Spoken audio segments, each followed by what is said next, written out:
আমি সবার বাচ্চা বুকে নিয়ে সব সময় কান্না করি। এই আপার বাবুটা আমি বুকে নিয়ে কান্না করি। আমার 18 মাসের বাচ্চারা আমার বুক থেকে গাইড়ে নিছে।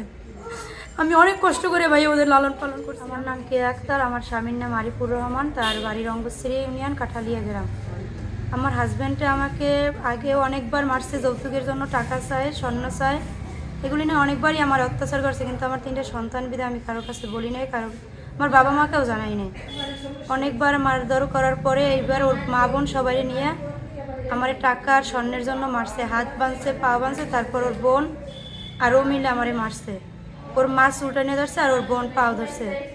তারপর ও আমাকে গলা চাইপে ধরছে, বুকের উপরে বসেছে। ওর যখন লাঠি নিচ্ছে ওর বোন বলতেছে যে দাদা লাঠি দিয়ে মারি না, তাই মানুষকে দেখাইতে পারবে, চাপা মারি দেন। তারপর ওর বোন মারার পরে ওর বোন যখন বুকের উপরে আমার লাথি দিছে তখন আমি চিল্লাচিল্লি করছি। স্থানীয় লোকেরা আইনে আমার তারপর হসপিটালে ভর্তি করছে, তারা আমার উদ্ধার করছে এখান থেকে। আর ওরা যে ফেসবুকে যে কথাগুলো ছড়াইছে, ওরা যখন বাইরে ছিল তখন আমি ফোন চালাইতাম না। ও বাইরে থেকে আসছে জেল খাইটে আসার পরে আমি অনেক কষ্ট করে একটা চাকরি জোগাড় করে দিই ঢাকায়। এই চাকরিটা দেওয়ার পরে আমার আব্বু ওর সাথে যোগাযোগ করার জন্য একটা বাটন ফোন কিনে দেয়। তারপর ওর কাছে যাওয়ার পর আমি একটা কম টাকায় ফোন কিনি। তখন আমি যে হ্যাঁ আমি টিকটক চালাইছি, কিন্তু আমার ছবি দিয়ে ছাড়ছি, আমি কোনো ভিডিও বানাই নাই। তো তারপর ও নিষেধ করার পর আমি টিকটক আইডি টাইডি সব বন্ধ করে দিয়ে ও বরিশাল শেরে বাংলা হাসপাতালে যখন আমার ছেলে নিয়ে ভর্তি ছিলাম আমার ফোনটা ভেঙে ফেলাইছে। ফোনটা ভেঙে ফেলানোর পর আমি আর কোনো ফোনও চালাই নাই, কোনো টিকটকও বানাইনি। আর আমার নামে যে বিষয়গুলো টিকটকে ছাড়ছে এগুলো সবই মিথ্যা। আপনারা বাকেরগঞ্জে যত ব্যাংক আছে ওখানে গিয়ে দেখেন যে আমার নামে কোনো অ্যাকাউন্ট নেই। আমার হাজব্যান্ড বিদেশ থাকতে আমাকে 1 টাকাও দিত না। আমি ওর আম্মুর ফোন দিয়ে ওর সাথে যোগাযোগ করতাম। আর ওর মা বোন সবসময়ই আইসা মারতো। ওর বোনের নাম মুক্তা। ও যখনই আসে তখনই বাড়িতে এসে একটা ঝামেলা বাতায় আর আমার এরকম মারে। ও ধরে আর ওর ভাই মারে। আর আমার 3টে সন্তান আছে, আমি এর সুষ্ঠু বিচার চাই। আমার সন্তানদের ওরা ভয় দেখায়, এগুলো সন্তানকে দিয়ে বলাইছে।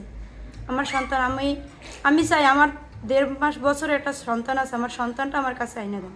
আপনাদের কাছে এই দাবিটাই। আমি 1.5 বছর বাবার বাড়িতে ছিলাম। আমি ছোটোখাটো একটা এনজিওতে কাজ করতাম, সেভ দ্য চিলড্রেনে। আমি ওইটা দিয়ে আমার 3টে সন্তান চালাইছি। ও আমাকে 1 টাকাও দেয় না। এই 28 তারিখে সব সালিশির মাধ্যমে আমাকে ওই বাড়িতে পাঠাইছে। পাঠানোর পর থেকেই ওরা আমার উপর এরকম নির্যাতন শুরু করছে। এবার চাইছিল মাইরে পালাইতে, স্থানীয়রা যদি আমার না বাঁচাইতো তাইলে হয়তো বা এতক্ষণে আমার লাশ পাইতো আমার ফ্যামিলি, আমার বাবা মা। আমার বাচ্চা 3টে ওরা রাত্রে আমার মারার পর আমি আসি নাই। সকালবেলা আমি উঠে বিরাজ করতেছি, আমার ননদ আমার পিছন থেকে লাথি দিছে, আমি উপরে পড়ে গেছি। পড়ে যাওয়ার পরে আমার পাজামা খুলে বলতেছে, আমার এক কাকার নাম নাসির, বলতেছে আমি সারা রাত পাজামা খুলে রাখছি, তোর নাসির বেতারে কী করবে, আসলো না। এরকম বলার পরে আমি বলছি আপা কথাগুলো ঠিক করে বলেন।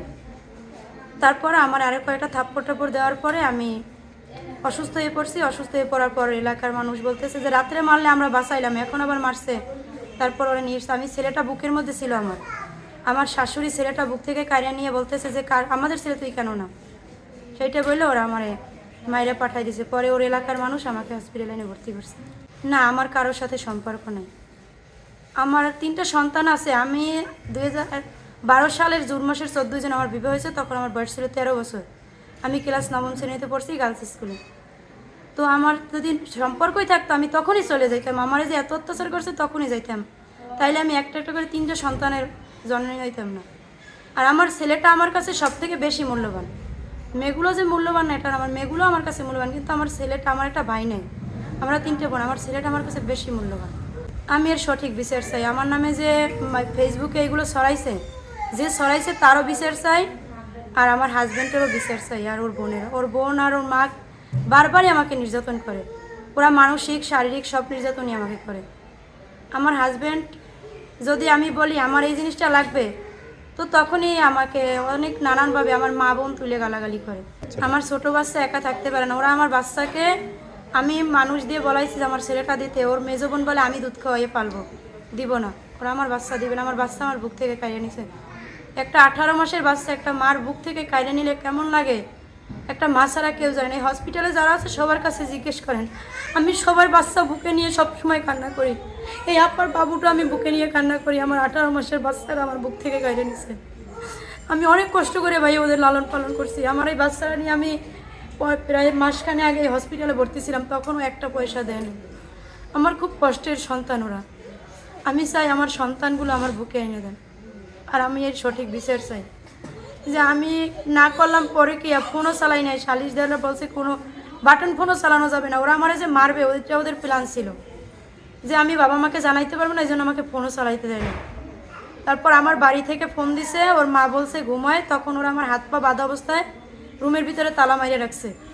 সকালবেলা যখন মানুষ শুনবে যে মারছে কালকে ছিলে এই জন্য ওরা সকালবেলা তালা খুলে দিছে।